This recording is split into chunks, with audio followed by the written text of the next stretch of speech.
Welcome to the 70s versus the 80s, my fellow retro pop culture loving babies. If the best drink you ever had in your life was out of a garden hose, or if the best urination you ever had was in the very pond you were swimming at summer camp, then this is definitely the podcast for you. Hello, everybody. This is Wolfman Mike on the mic, and I can talk 70s and 80s all night. And as always, I'm joined by the co-host with the most. He's pretty fly for a Bry guy. He's no fries on the side guy. It's Spunky Comstock. And in case you can't remember what Spunky sounds like, he sounds a little something like this. Golf the way I do, you want to turn to drugs and alcohol, but that's another story for another time. But that's not all. Today we have a very special guest. Everybody knows it's Wendy. And in case you want to know what Wendy sounds like, Wendy sounds a little something like this. Yeah, I think as a generation, as Gen X started to get, the credit for how amazingly awesome we are and the life that we had, I think people are starting to catch on now because as a generation, we're like, hey, you know what? We've been overlooked. We've been ignored. We've been missed a lot of the times. And we were good with that. We were like, yeah, we'll just fly under the radar. But for real, it was the best. Sing it, sister. That's right. We're going to find out why such a lovely lady like Wendy has a lifelong obsession with Alice Cooper. Then we're going to find out about the time she ran into Alice Cooper twice. And then we're going to find out about the time she ran into Rod Stewart. And we're going to find out about the time she ran into Prince. You know, all the typical people you ran into in the 70s and 80s. Then we're going to talk to Wendy about her obsession with the Wicked Queen and how she put the Wicked Queen vanity plate on her 1984 Fiero. And speaking of 1984 Fieros, some people think that's the greatest piece of engineering since the stealth bomber.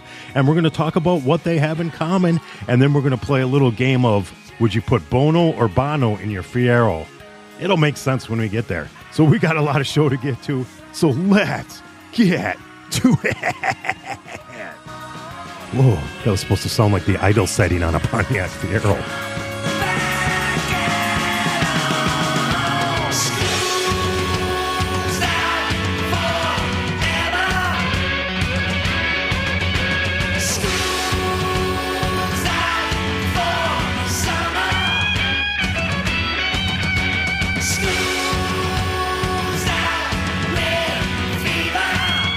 Hey, Wolfman Mike on the mic, you have brought us a special guest. She goes by Wendy.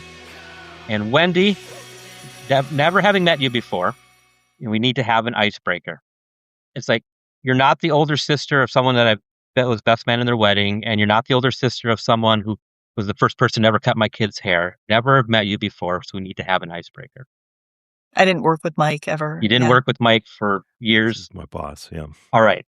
So, when you were a kid, those long, thin tubes of liquid that you put in the freezer, what did you call them? And why was grape your least favorite flavor?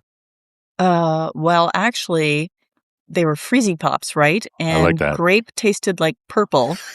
And blue always made me cough. Does blue make anybody else cough? Oh, That's the blue coughing. Yeah, I'm going to have to look into that. I think they called that the blue cough back in the 1800s, didn't they? Yeah. I had that disease. The blue cough. It's interesting because we've asked people all across the country, and in different parts of the country, they're different names. However, since you grew up probably 20 miles from where we did, it's the same name. Yeah. Freezy Pops. Freezy Pops. I like Freezy Pops. Yeah. We had Otter Pops last week out of the South, and I like Freezy. And you're right. I always called grape purple. I always call them. And then it tastes like purple. It tastes like purple. Yeah. Well, it's like if you get a slushie at Sonic, their grape slushie tastes like grape. But if you get a slushie from Dairy Queen, their grape slushie tastes like purple. We offended one person who was a huge fan of the grape flavor. And it's like these Freezy Pops did not taste like Welch's grape juice or anything like that. It was, like you said, purple. Yeah. They tasted like colors, which is why orange was the best. Orange, yeah. And it didn't turn your teeth look like you just had like a tar sandwich, like the purple and blue did, yeah. And the corners of your mouth. Yeah. Yeah. Yeah. Yeah, that was fun. We all had to stick your tongues out at each other, What's my tongue? Oh. Yeah. half the fun of it. So Wendy, we got you here today, and I just got to ask you this question. You're such a nice, beautiful woman. What's someone like you? What's your lifelong obsession with Alice Cooper? You got to tell us about that. Oh, yeah. So it goes back to, I think I was probably like 6 years old. And my cousin, who was much older, he had the Schools Out album. Oh. And, he'd play that on the record player, and I would sit on the floor. And if you remember the album, it was like a school desk, an old wooden, 1940s kind of school desk, and it folded out. So it folded out and sat on the floor like a little school desk that somebody had engraved, a heart and, Oh, wow. fuck teachers or something. Although I don't think it was profane. Initials plus other initials, yeah. Yeah, that kind of thing. And as a 6-year-old, I loved that album cover, and I loved the song, This School's Out. And I was like, yeah, this is great. I'm 6. I haven't even gone to school yet, but this is cool. So yeah, you put in a whole year and knew how it was the man holding you down and needed to get out of school. Yeah, right. School's out forever. Yeah. So I loved it then. And then as I got older and got to know more, about Alice Cooper, the human, I was like, he's just like this most amazing dichotomy, right? Because he's, plays this, shock rock bad guy with the makeup doing the bad stuff. And then the Alice Cooper Goes to Hell album came out when I was like a teenager. And that's like the first time he didn't wear makeup. And I don't think I had that album, but my friend across the street had the album. And she, lent it to me, and I played it. And if you know about that album, it's obviously got his typical hard rock songs, but it's also got a couple of really beautiful ballads like You and Me. I want to take you to heaven. That would make my day complete. You and me ain't no movie star. What we are is what we are. We share a bed, loving, and TV, yeah. That's enough for a working man. But what I am is what I am. And I tell you, babe, well, that's enough. And now I'm forgetting the other song, but was that Only Women Bleed, or was that a different album? I don't know. That was a different album. I don't think it was on that album. And now we'll have to look up the songs that were on that album. But You and Me, and there's and I Never Cry, okay, which are just really, really beautiful songs, right? It makes me shiver to the bone. It shakes me, babe. Just a heartache that got caught in my eye. And I'll never cry. I'll never cry. Sometimes I drink more than I need. And it's like, so how is this guy who's doing things like, $1 Billion Babies and, all of that stuff, but he's got these really pretty, beautiful songs. And then I realized as you looked through, the songs, they tell a story. And then I got to see him in concert a couple of times. I actually saw Guns N' Roses opened for him. I saw it at, one of the stadiums in St. Paul. And his shows also had a theme. Like they start out with there's this guy is wronged.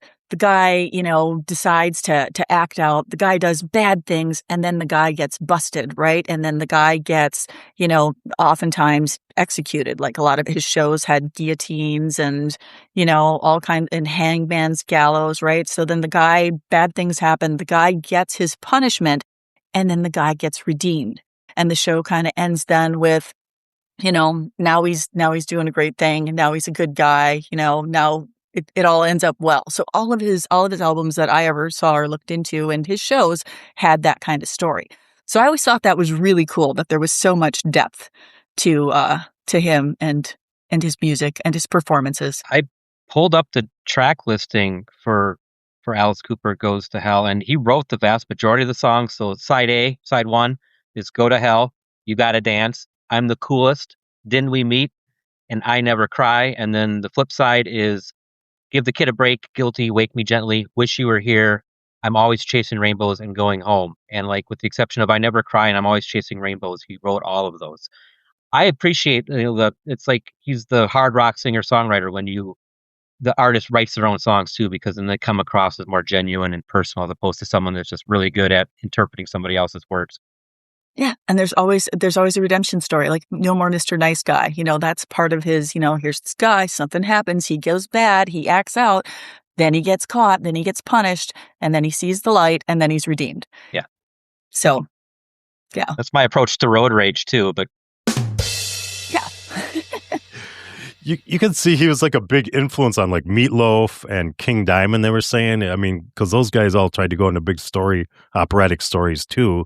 So I think he was a big influence. And that was something they really did a lot in the 70s. Like, and you don't see it as much anymore, but it seems like he was an early influence on that. No, the theme album or the theater of it. Yeah. And if I've seen interviews with him where he talked about, when he and his band, first got together and started playing, he said he looked around and there were all these good boys, the Beach Boys and the Beatles, and they were all good guys. And he's like, well, there's no villain. We need a villain.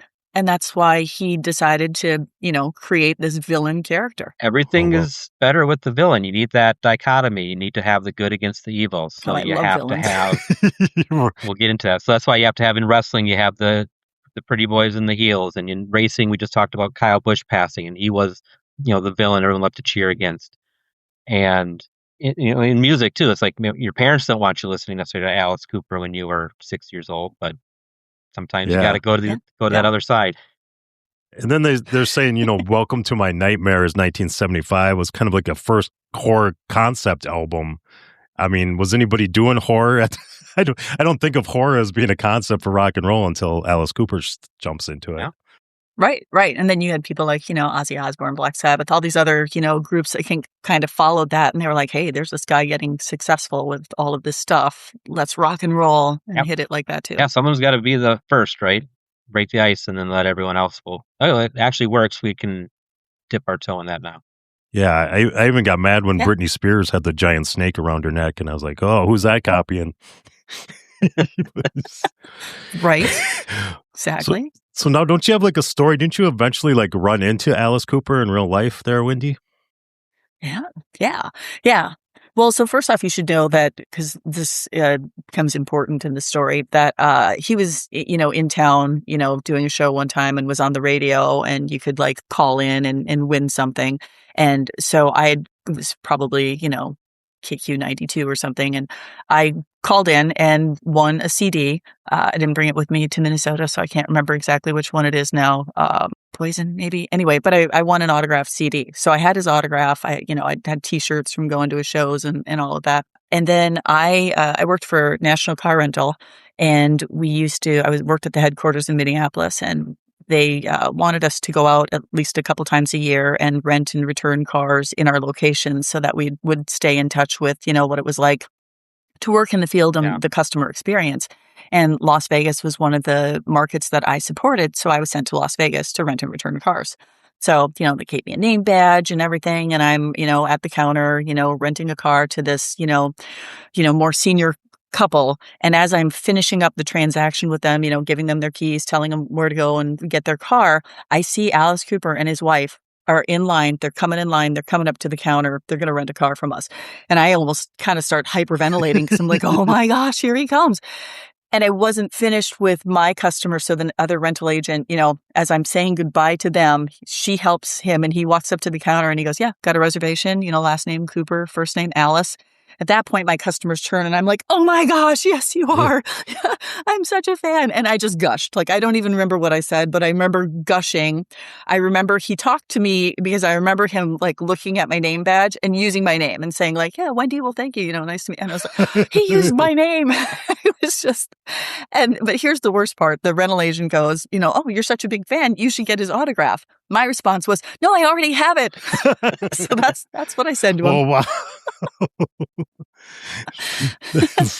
that's so yeah, total highlight of the trip. I floated for days. Isn't that what happens when you meet someone like that? Is you become awkward and shy, and you're like a 6-year-old again. And you say the dumbest stuff. Oh, you say the dumbest stuff. Yeah, I think, Mike, you're the one, when I told you that story, you told me I should have said, I'm not worthy, but I blew that opportunity. Yeah. Alice, is this cool? Yeah, come on in. Sorry to bother you, but we had to come and tell you how much we really enjoyed the show, didn't we, Garth? Oh, thanks. We're not mental or anything, so don't be afraid. My name is Wayne, and this is Garth. Nice to meet you guys. We gotta get going. No. Stick around. Hang out with us. Cool. Yeah, we'll stay and hang around with yous. With Alice Cooper. We're not worthy! We're not worthy! We're not worthy! Oh, yeah, there's a million brilliant things you can say as you're thinking about it on the drive home. Yeah. Oh, yeah. I saw him too. My story's not as good as you. I was at the Phoenix Golf Open, and I was at the first day, the pro celebrity day, where the celebrities come through. And he came through, and I just remember this. It must have been it must have been 01 or 02, because I think the Osbournes was just the hugest show going that time. And I go, he kind of looks a little like Ozzy Osbourne, because he was dressed in golf clothes, and he, of course, didn't have the makeup on and stuff. I go, he looks a little like Ozzy Osbourne. And then there's these two nerdy guys. They're just like me and Brian, two nerdy guys, and they had these dog-eared Alice Cooper albums. And they're like, I don't know, should I ask him to sign? And then they're like, he totally saw us. I know he saw us. And they've got these super old albums that are all wrinkled and and faded, and they're like trying to get them autographed. And then like 15 minutes later, Huey Lewis came through, and then the weatherman, Al Roker, the weatherman. Those are the three. So I saw them all in the same time. But wow, that's 3/4 of the Mount Rushmore. Yeah, he had his golf clubs with him too. Oh, he had his golf clubs with him? Yeah, because I guess that's a huge part of his life now. Oh, in Vegas, sure. Yeah, Yep. he does all those Yep. pro-am golf tournaments, yeah. So he has a career in music to support his golf habit. Yes. Yeah. I think I've seen an interview with him where he said that golf basically saved his life, Yeah. gave him something Something to channel all that into. other than Yeah. drugs and alcohol. And See, the golf the way I do, you want to turn to drugs and alcohol, but that's another story for another time. Yeah, golfing makes you want to drink. What's up with that?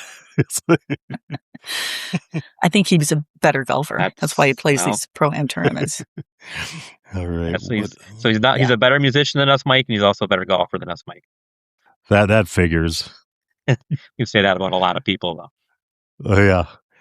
Yeah. But, one of my points about that story, though, is that he's the kind of person who I wanted to meet and was very, very excited to meet. And I think I mentioned to you that I actually blew off Rod Stewart one time because he was not someone that I wanted to meet. So the story with that is Rod Stewart and Hart were playing in Minneapolis.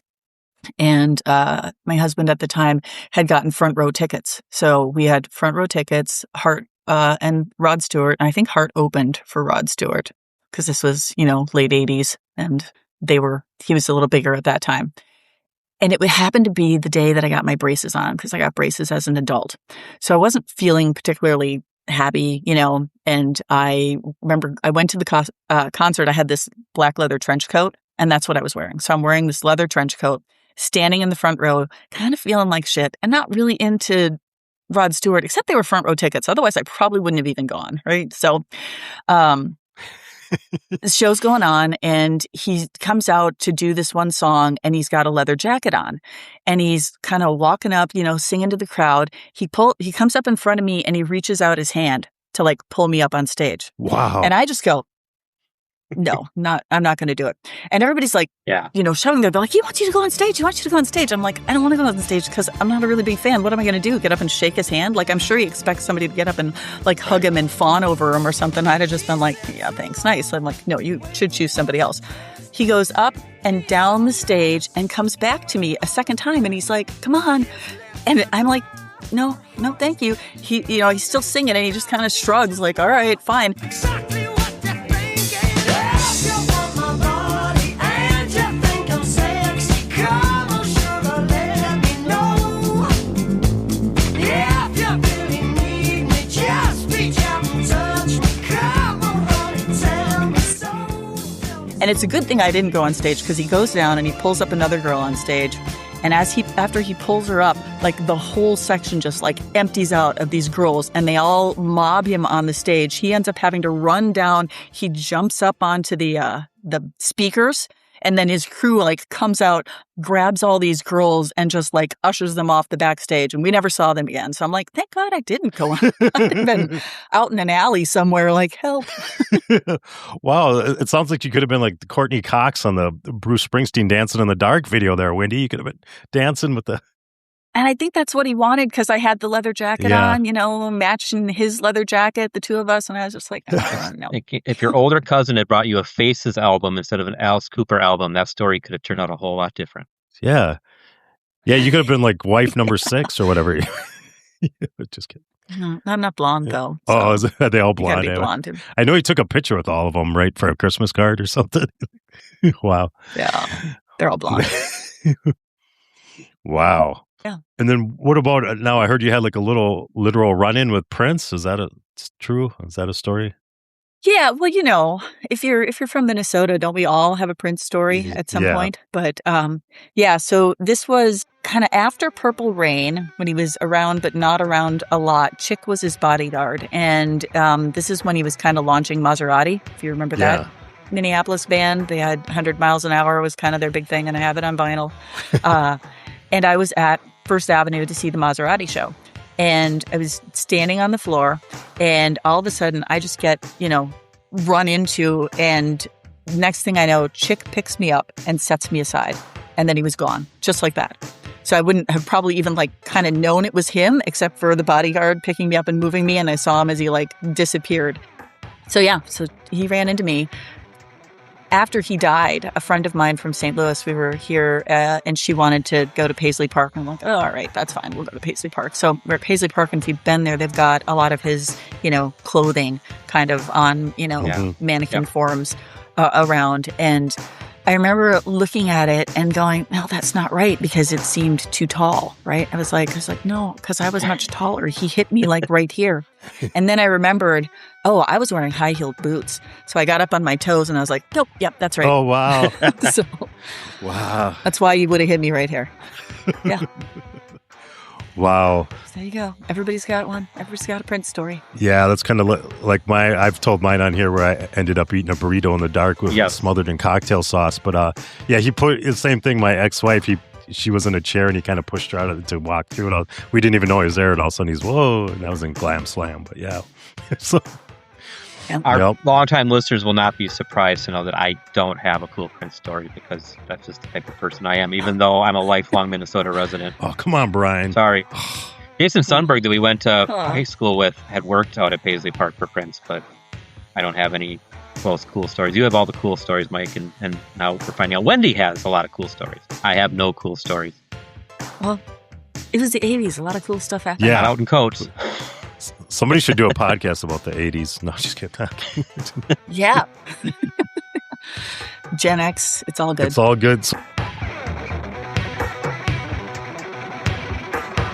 This segment, is this a real Wolfman Mike memory, or is it complete bullshit, is brought to you by the fine folks at the Or Is It podcast. Oh, guys, that memory sound effect totally reminded me of this Alice Cooper memory I forgot to mention. That one time I saw him golfing, I just ran up to him. There was no security there. That was way back in the old days when you could just go up to somebody.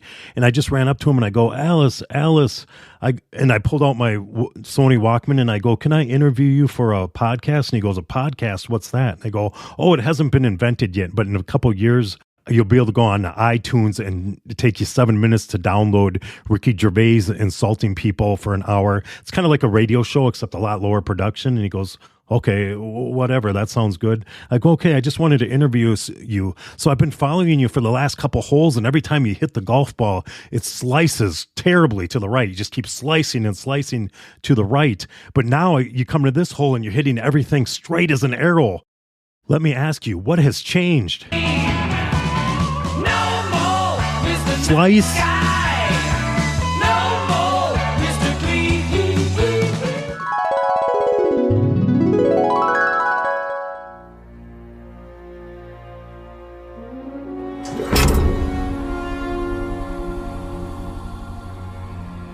I'm here, Commissioner Gordon. Glad you're here, Batman. There's great trouble afoot in Gotham tonight. It appears the Joker is trying to confuse people in movie theaters all over the city. The movie is telling one story, but the audience is skeptical and believe that there's another hidden story in there somewhere. Can you help? I could help, but this sounds like a job better suited for the Canadian movie crew. They do the Or Is It podcast, where they watch movies and find out the real story behind the story. In this case only, they are the heroes Gotham deserves and the heroes Gotham needs. And if the citizens of this city need advice on what new movies to see, they also have the Film Studies podcast. Gadzooks, Batman. Where can they find these podcasts? Spotify, Apple Podcasts, anywhere your favorite podcasts are streamed. Thank you, Batman. You are... I hate it when he does that. So Wendy, you kind of like the bad boy element here. What's up with I know your moniker. I've seen your personalized license plate. What's up with the Wicked Queen obsession? Can you tell us about that? Yeah. Well, when I got married for the first time in 1991, we did our honeymoon in Disney World. And that was the first time that I'd been to Disney World in my life. And it was, I think it's Hollywood Studios now, but it was MGM was one of the parks back then. And they've got a Disney villain store. So 1991, walking through, the park, and in this villain's store, in the window, there was a life-size mannequin wearing a Wicked Queen costume. And I remember just as I walked past and looked at it, it just hit me. I was like, I found my true identity. I'd never really been, into Disney princesses, didn't like that at all, but just saw this costume and went, that's me. Like, that belongs to me. That should be. Of course, it was $2,000, so I did not buy it.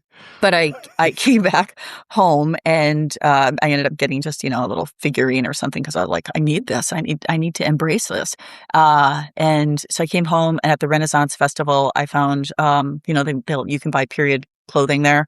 So I went to one of the shops that makes Renaissance clothing, and I was like, can you make this Wicked Queen costume? And she's like, yeah, sure, I can do that. So I had a custom made. Wow. And that only cost me like $200. Wow. Got a custom costume. I still wear it for Halloween, and it is just so liberating to put it on and be like, I am an evil cartoon character. Like, this is awesome. I have a lot of fun, frightening children. And I was in a parade once as the Wicked Queen, and I was like, the Wicked Queen would not just toss candy to children. She would nail them with it. So actually, I would throw it. I'm like, hit the children. And wow. I would throw it.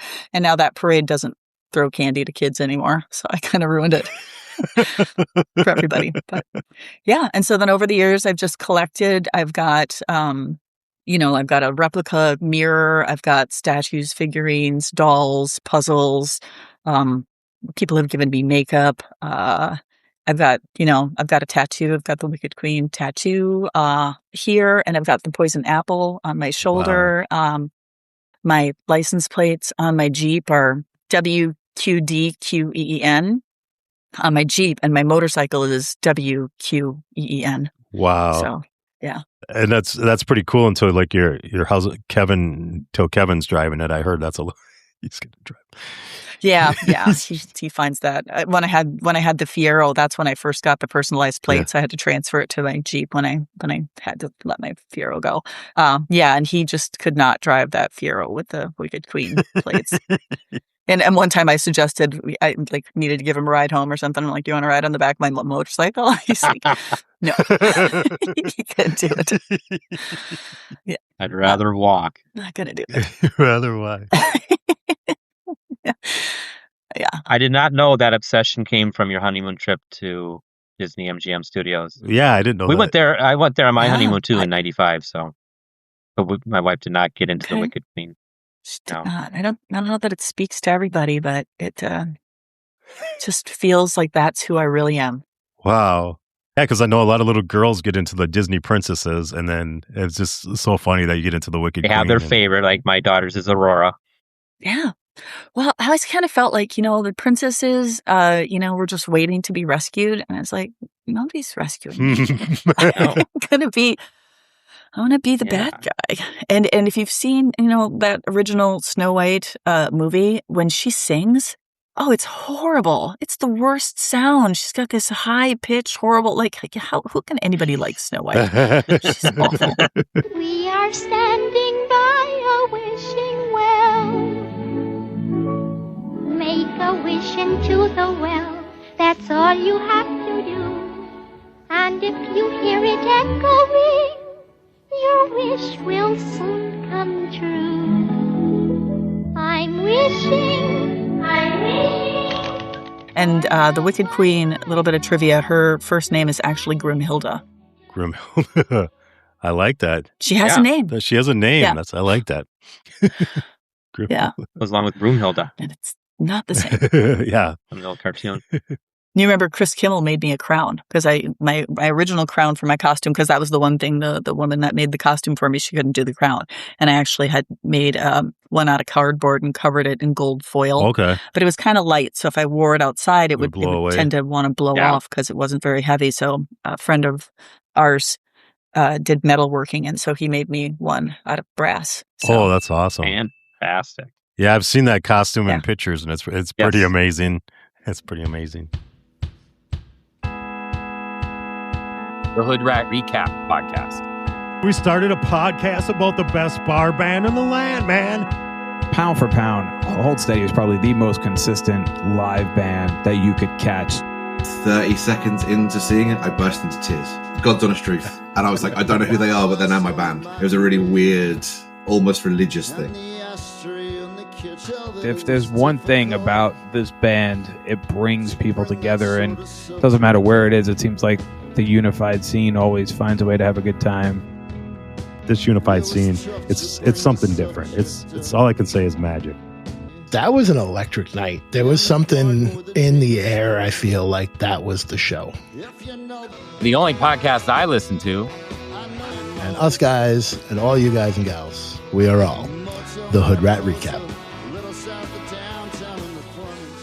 And then, so you mentioned your 84 Fiero. What kind of came with your obsession? Is that like the favorite car you've been? You had it way after 84. Did you have one in the 80s also? I can't remember. Yeah. But I did. The very first car that because I drove my parents' hand-me-down for a while and I drove motorcycles. And then when Becky started driving, they were like, well, Becky's driving, so she gets the hand-me-down car. It's time for you to buy your own car.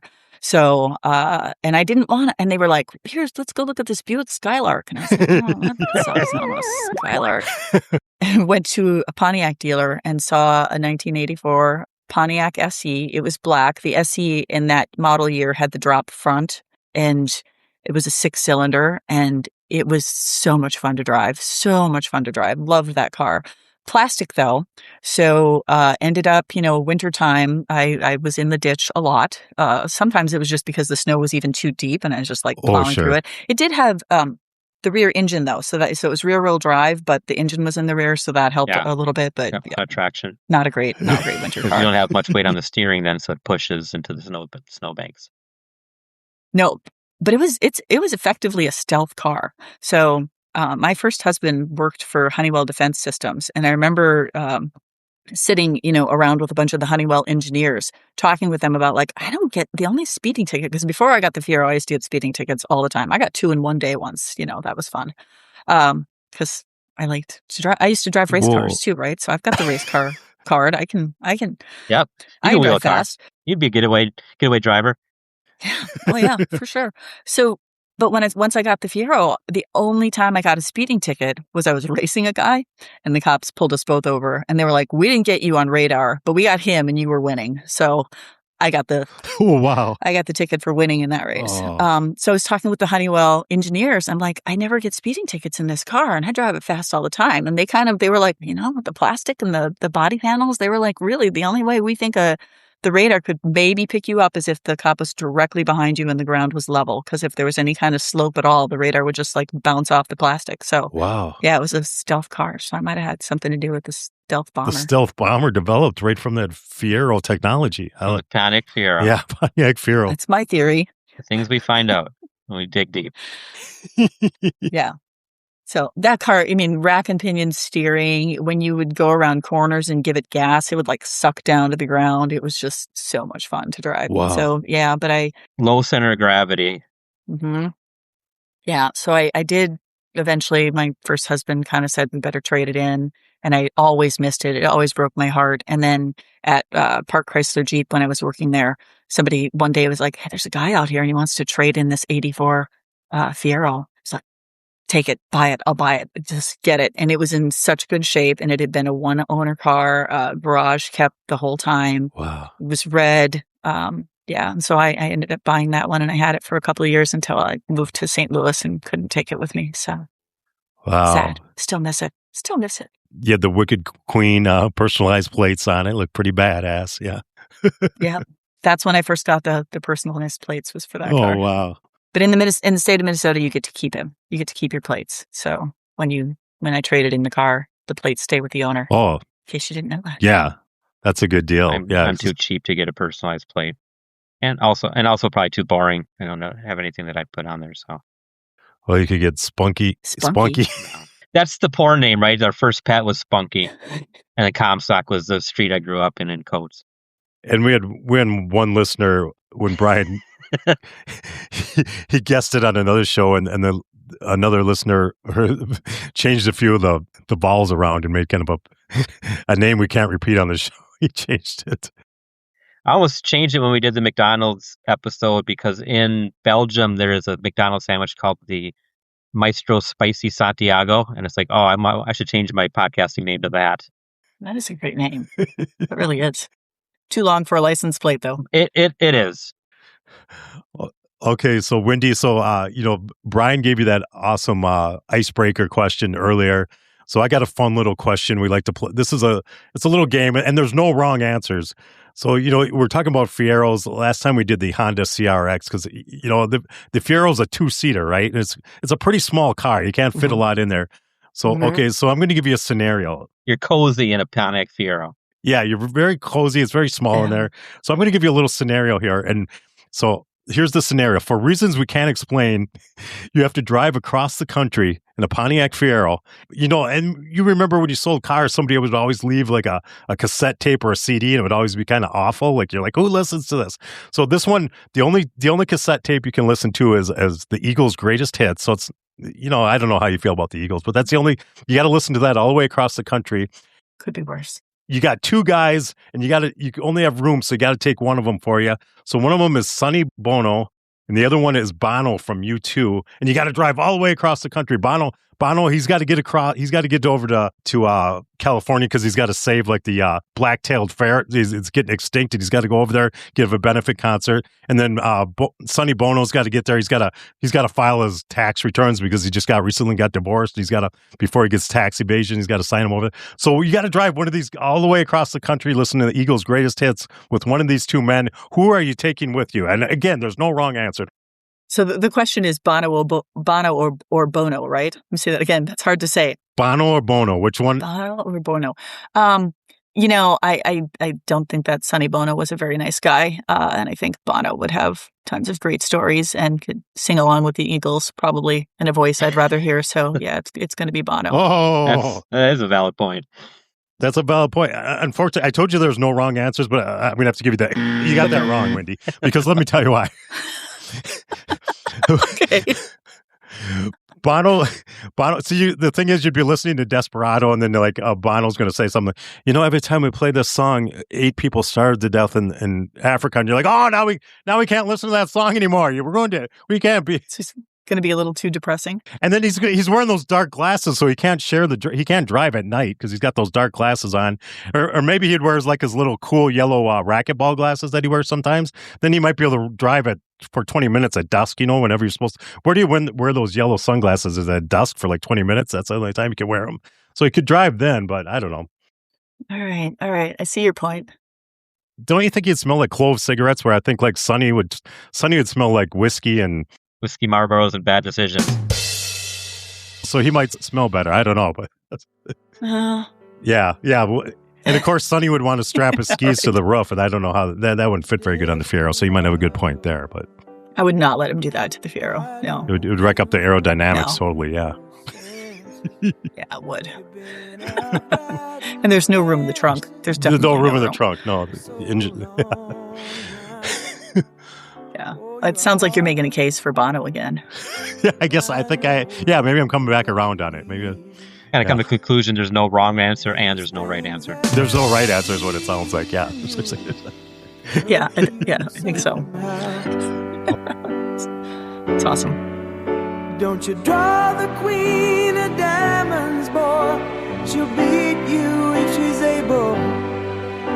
You know the queen of hearts is always your best. Thank you for joining us on another episode of the 70s versus the 80s, my fellow babies. This episode was produced by Spunky and Wolfman, with special guest Wendy. Those 3 Gen Xers were produced by growing up when smacking a stuck 8-track on the dashboard of your Pontiac Fiero was far less distracting than driving while texting on your phone is today. Please leave us a voicemail on the link in the show notes, and you will hear yourself on the next episode. We love all the social media love, Steve Crane. Now send us a voicemail so we can hear what you sound like. And what's up, Mark Hoffman? Why are you ghosting us lately? This podcast was brought to you by Secret Suburb Studio. Don't your feet get cold? I got no friends 'cause they read the papers. They can't be seen with me. But here's the worst part. The rental agent goes, oh, you're such a big fan. You should get his autograph. My response was, no, I already have it. So that's Nice guy. No more Mr. Clean. No more Mr. Nice guy. They say Whiskey Marlboros and bad decisions. see